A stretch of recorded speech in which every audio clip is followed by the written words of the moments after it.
The billionaire laughed when the 12-year-old girl said, "I speak 9 languages." But in the very next instant, his laughter vanished. What she revealed afterward left him speechless, crumbling all his arrogance and power in seconds. Richard Stone's life would never be the same again. The door opened and, with firm steps, Anne entered Richard Stone's office, the richest man in New York. He barely lifted his eyes from his desk, neatly adjusting his papers. Anne, in her spotless maid's uniform, pushed a cleaning cart. Just another routine, he observed with his usual indifference. But something made her hesitate today. It was the presence of her 12-year-old daughter, Lucy, who had come with her for the first time. "Excuse me, Mr. Stone. My daughter came with me today because I have no one to leave her with," Anne said, her voice low and trembling.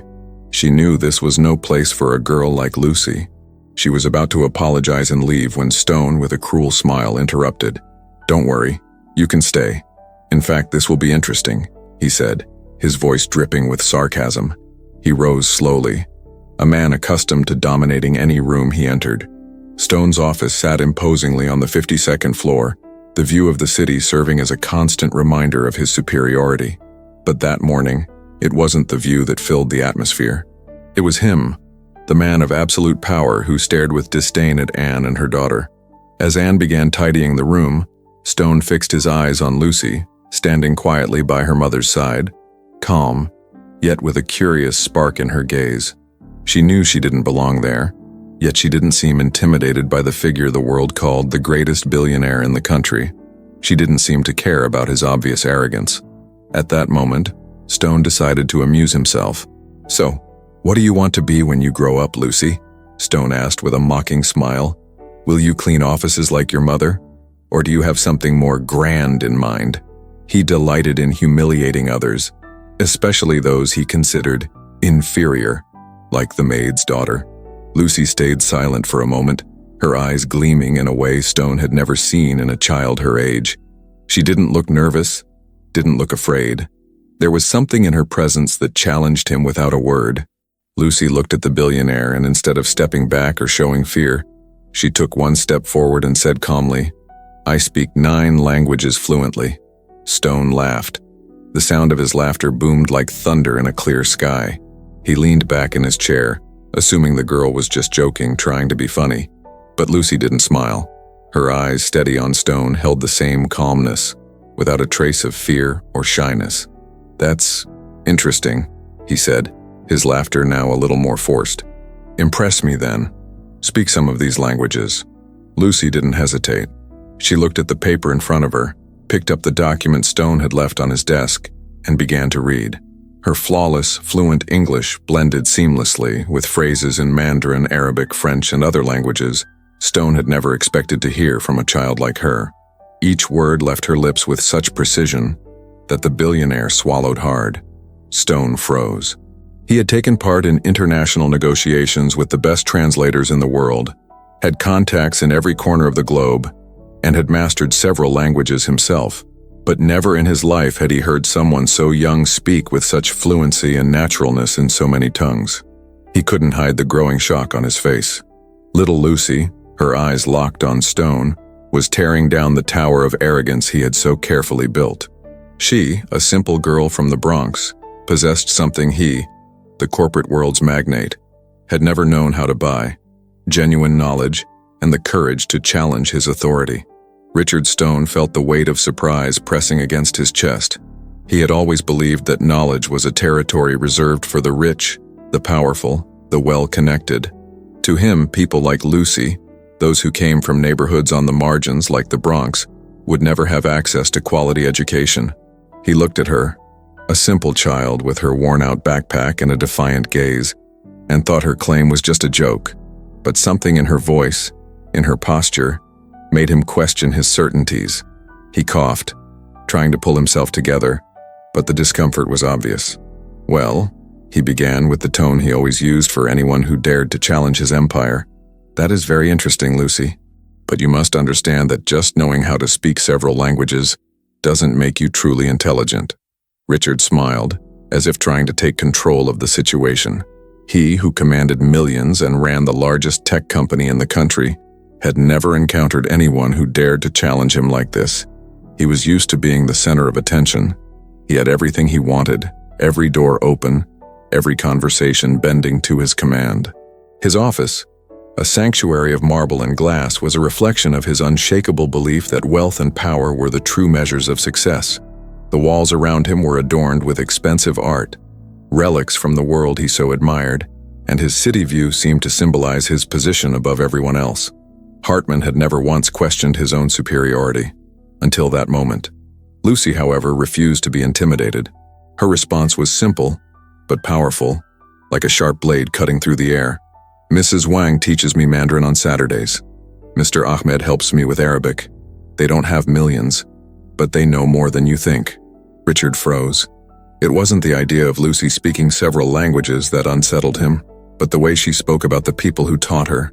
The simple fact that she was not just surviving, but thriving in a world where most distanced themselves from ordinary people, as he called them, shook the very core of his beliefs. The billionaire looked at his own life, at the world in which he had always felt comfortable.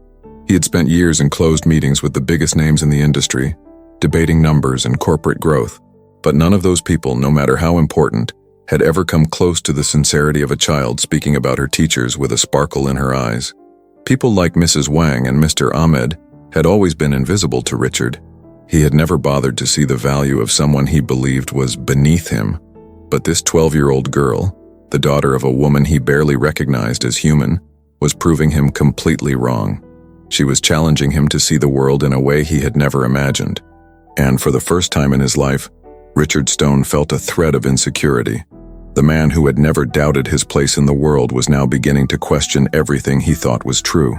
He laughed nervously, trying to recover from the uncomfortable situation. "Do you really think learning these languages will change your life, Lucy? I am a businessman. I built everything you see around me with my own hands. That is what matters in the real world." He spoke with confidence, but his voice wavered. He was clinging to his worldview like a man holding onto the last patch of land as the sea begins to swallow everything. But Lucy, standing tall with her steady gaze, didn't move. She was there, firm, calmly defying Hartman's grandeur as if she knew exactly who she was. She didn't need billions to prove her worth. She knew what really mattered. What Richard could never understand was the power of knowledge and empathy, the power to connect with the world in a way that transcends arrogance. "You think being rich is everything, Mr. Hartman," Lucy said, with the same serenity she had held from the beginning. "But true wealth is in how you treat people, and you will never understand that until you start seeing them as more than just numbers and objects." The room fell into a silence that felt eternal. Richard, with a dry throat and slightly trembling hands, realized the girl wasn't speaking empty words. There was weight, an undeniable truth in what she had said. And he, the billionaire, the most powerful man in New York, didn't know what to do with it. The air was thick with a tension Richard had never experienced before. He, who had always been in control, was now facing something that challenged him in a way he couldn't handle. And Lucy, with her 9 languages and defiant gaze, didn't seem intimidated at all. In fact, it seemed she was only beginning to show him that there was much more to the world than what he could see through eyes blinded by arrogance. And in that very moment, Richard Stone knew his life was about to change. Richard Stone tried to compose himself, but something inside wouldn't let the discomfort fade away. He, the man who had always controlled everything around him, was now completely off balance. Lucy, a 12-year-old girl, was not only challenging his beliefs about power and success, but was also calling into question his very worldview. What he had always considered unquestionable truth was crumbling before him, and somehow he didn't know how to stop it. "I am not a man of words, Lucy," he said with the firmest voice he could muster, trying to regain his posture. "I built an empire. The world recognizes what I've done. What do you have to offer me besides words in 9 languages?" The irony in his voice was an attempt to disguise the nervousness now consuming him. He thought of all the people who admired him, the executives who feared him, and wondered how he could possibly be challenged by such a young child. Lucy, however, seemed immune to Richard's provocations. She looked at him, her eyes shining with unwavering confidence. She wasn't trying to impress him or defend herself. She simply spoke the truth that lived inside her, with no need for validation. "You think money and power are the keys to success, Richard," Lucy said without hesitation. "But the truth is, what you do with it, how you use what you have, is what really defines who you are." Richard Stone, the corporate magnate, didn't know what to say. He had always viewed the world in simple terms. Success equaled wealth and influence. He had always believed that those with money and power possessed a natural superiority. But here, standing before him, was a girl who shattered all those concepts, and it made him question if he truly understood what it meant to be human. He no longer knew whether to feel offended or ashamed. His arrogance, which had always been his greatest shield, now seemed like a thin, fragile layer about to tear apart. He had spent years building his image as an unbeatable leader, but now he was confronting a truth he had never faced before. What mattered more, his wealth or his humanity?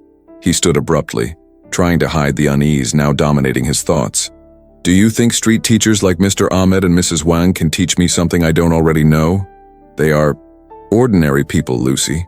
Do you really think they have more to offer than someone like me, who has spent years investing in building something real?" Richard's voice was laced with disdain, but his eyes betrayed his real doubt. Lucy, with her unshakable stance, answered without hesitation, "They don't have millions, Richard, but what they do have, and what you never did, is something far more important: empathy, dedication, and the true ability to teach and transform lives." The room fell into silence. Richard Stone, the man who ruled the global market, was now being confronted with a lesson he had never imagined he would learn. A lesson about humility, about human worth, and about the true wealth found in genuine connections between people. He, who used his money to buy respect and loyalty, was discovering that not everything in the world could be bought. The tension grew heavier with each passing second. The tech magnate, who had always had complete control over his life and his business, was now at the mercy of a truth a simple child was revealing to him. He, who had never needed to worry about the realities outside his bubble, was beginning to feel the weight of his own blindness. Richard felt as though reality itself was starting to distort around him. He didn't want to admit it, but the idea that someone with so little in his eyes could have so much to teach unsettled him deeply. He was trapped between his need to maintain his image of superiority and the feeling that, for the first time, he was being challenged by something much deeper than money and power. And deep down, he knew Lucy was right. Richard Stone felt the weight of Lucy's words hammering in his mind. He, who had always seen himself as the undisputed leader, was now being confronted by something much simpler and more direct: the truth. But he still tried to cling to his belief that power and money were the only indicators of success, the only things that truly mattered. He tried to stand firm, searching for a way to turn the game back in his favor, but with every word that came out of Lucy's mouth, his position grew weaker. "You think being a great businessman is enough, Richard," Lucy said, her words now sharper, but with a calmness that was almost frightening for someone her age. "You can have all the mansions, cars, and money you want, but when was the last time you actually looked at the people around you? When was the last time you asked yourself how you could help them instead of just dominate them?" The room, once unshakable and filled with authority, was now heavy with uncomfortable silence. Richard, the man who controlled billions, who dictated what happened in his company and in his city, was now being questioned by a 12-year-old child. The shock on his face was evident. He had never encountered anything like this before, and for a moment words failed him as he searched for a response that made sense. I don't need lessons from someone like you, Lucy," he said, though his voice faltered. He was trying to regain control, but he already felt the pressure rising. You're just a child. How could you possibly understand what it means to be responsible for a great company, for an empire like mine?" Lucy didn't move, nor did her expression change. She looked directly at Richard, without fear, without hesitation. "Maybe you're right, Richard. I am a child. But that doesn't stop me from understanding something you don't seem to grasp, that by focusing only on power and money, you've lost the ability to see people, to see the humanity that exists in everyone around you. What you've built isn't really an empire. It's a prison, one where you lock yourself up with everything you own while ignoring who really matters." Richard felt a chill. Lucy's words were starting to break through the walls he had always built around his worldview. He felt as though he was losing control of the situation, and that idea, The idea that everything he had built was actually a prison was beginning to make sense. He didn't know how, but a small doubt was forming in his mind. Do I really understand what it means to live? He wondered. But he didn't want to accept that idea. He didn't want to believe that his whole life, his wealth and success, could be nothing more than a facade. He took a deep breath, trying to recover his confidence, and forced an arrogant smile as if trying to convince himself he was still in control. I am who I am because I worked hard for it, Lucy. I won't apologize for being successful. I'm not telling you to apologize for being successful, Lucy replied calmly. I'm just saying that there is something more valuable than success. And until now, you've never realized it. The impact of those words was so profound that Richard fell silent. For the first time, he didn't know what to say. He could no longer deny that something was wrong with his worldview. Something he had never questioned before was now being challenged by a child. The tension in the air was palpable. Richard was beginning to see the cracks in his own perspective, realizing that perhaps he had dedicated his life to something empty. The empire he had built suddenly seemed, in some way, more fragile than he had ever imagined. He felt the weight of a great revelation, though he wasn't ready to accept it completely. He didn't yet know if he was willing to change, but he knew that something inside him had already shifted in that moment. He was beginning to see the truth, or at least a glimpse of it, and it terrified him. Lucy, on the other hand, wasn't intimidated. She knew she was giving Richard the opportunity to understand something deeper, something he had never thought he could learn. For her, this wasn't about being rich or famous. It was about teaching the truth she had learned herself, that true value lies in people and in the choices we make to do good for others. Richard, the most powerful man in New York, was now face to face with a truth he could no longer ignore. He was beginning to realize that the change he needed most might be the one he had never imagined he would have to make. But for now, he still didn't know how to take that step. Richard Stone felt completely disoriented. He, who had always dominated every situation, now stood before something he could not control, his own transformation. Young Lucy, with her unshakable courage and unexpected wisdom, had shaken his worldview in a way he could not ignore. All his life, he had been taught that wealth, power, and control were the only ways to impose oneself in the world. But now he was beginning to understand that perhaps those things were not enough. He paced back and forth in his office, trying to find something to hold on to. Those words, those lessons Lucy offered with such simplicity, were beginning to dismantle the very pillars on which his life was built. He had always believed that wealth was what defined him, what made him superior. But now, as he looked at Lucy, and even at his own life, he saw the fragility of his understanding. Lucy, with the same calm as always, watched his every move. She knew Richard was at a decisive moment, a breaking point. He could continue ignoring the truth she showed him and live his life as before, or he could accept the challenge and finally see the world in a way he had never imagined. Lucy, a girl who spoke 9 languages, knew that deep down, true wealth was not in material possessions or social status, but in the ability to transform other people's lives for the better. Richard walked over to the panoramic window of his office and looked out at the city below. He saw cars rushing by, people moving about, living their lives at a pace he had never cared to understand. But now, something inside him felt different. He, who had always looked down on everyone from above, now felt small, almost insignificant before the magnitude of the truth Lucy was offering. That was when he turned to her, his eyes now calmer, more aware. Lucy, what do you want me to do? What do you want from me? His voice carried a sincerity he hadn't used in a long time. He knew that from that moment on, his life would never be the same.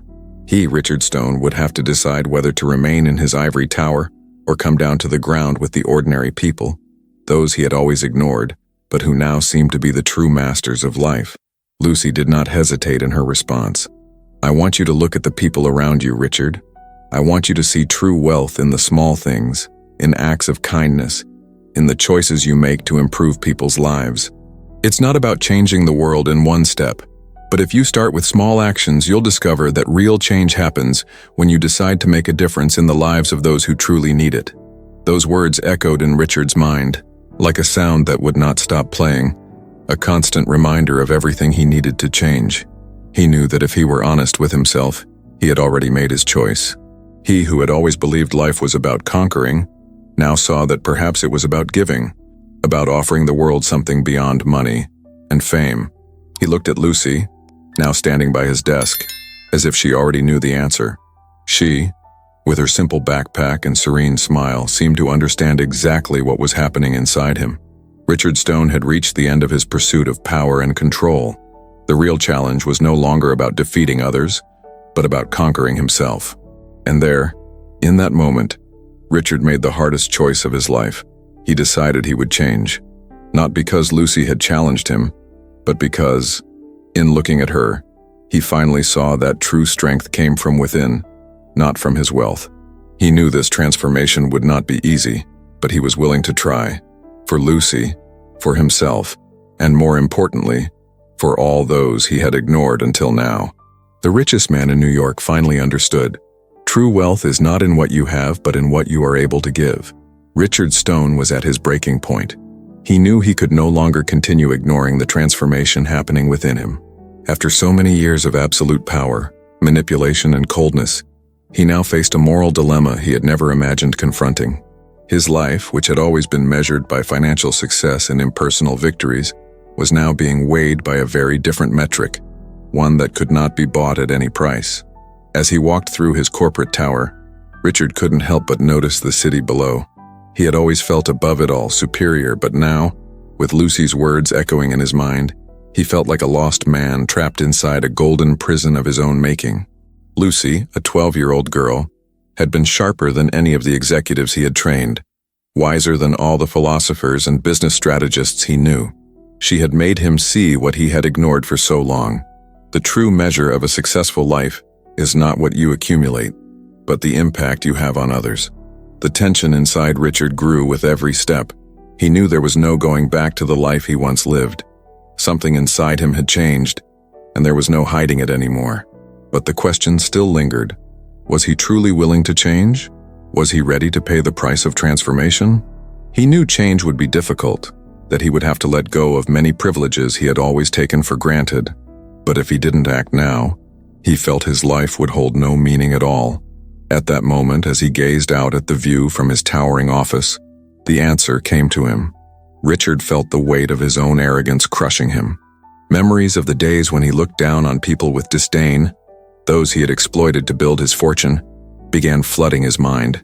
He realized he had always felt comfortable in his bubble of wealth and success, never once caring about the realities of the world outside. But Lucy hadn't just challenged him with words. She had planted a seed that now grew strong and firm in his mind. He knew that seed of change could only blossom if he made a final decision, and that decision would not be simple. He would have to give up the identity he had clung to for so long, the identity of the man who ruled everything with his wealth, the identity of the untouchable billionaire. He turned abruptly away from the window and walked to the phone, his heart racing. He knew what he had to do. Dialing his assistant's number, he spoke with a steady voice.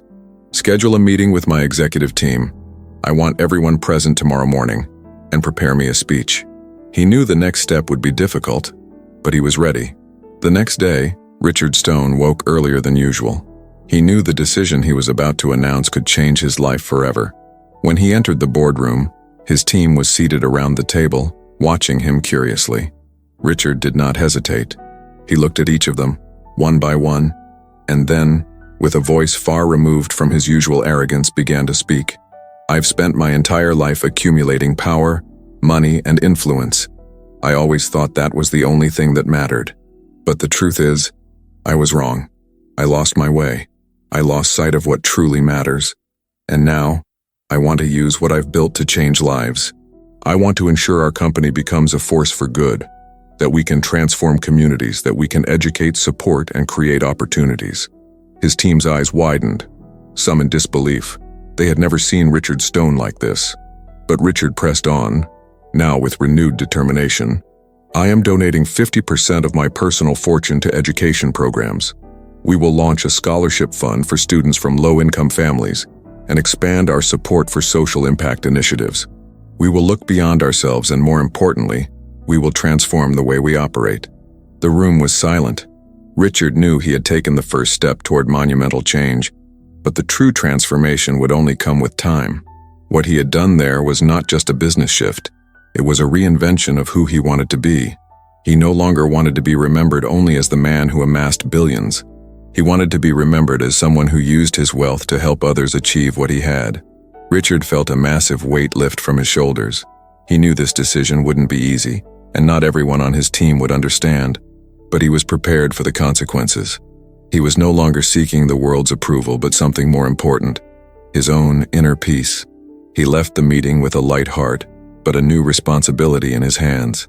It was no longer about money. It was about changing lives. He had finally found a purpose greater than any number in his bank account. Lucy's final lesson, the lesson of the girl who had challenged him, was now clear to Richard. True power does not come from the ability to control, but from the ability to lift others up. He now knew what he had to do to leave a legacy, and for the first time in his life, he was ready to live by the values he had long ignored. And it had all begun with a simple conversation. If this story touched your heart, don't forget to like the video and subscribe to the channel. Believe me, you won't want to miss what's coming next. Comment below what you learned from this story and share it with anyone who needs to hear this message. Let's show that it's not what we have, but who we are that truly matters.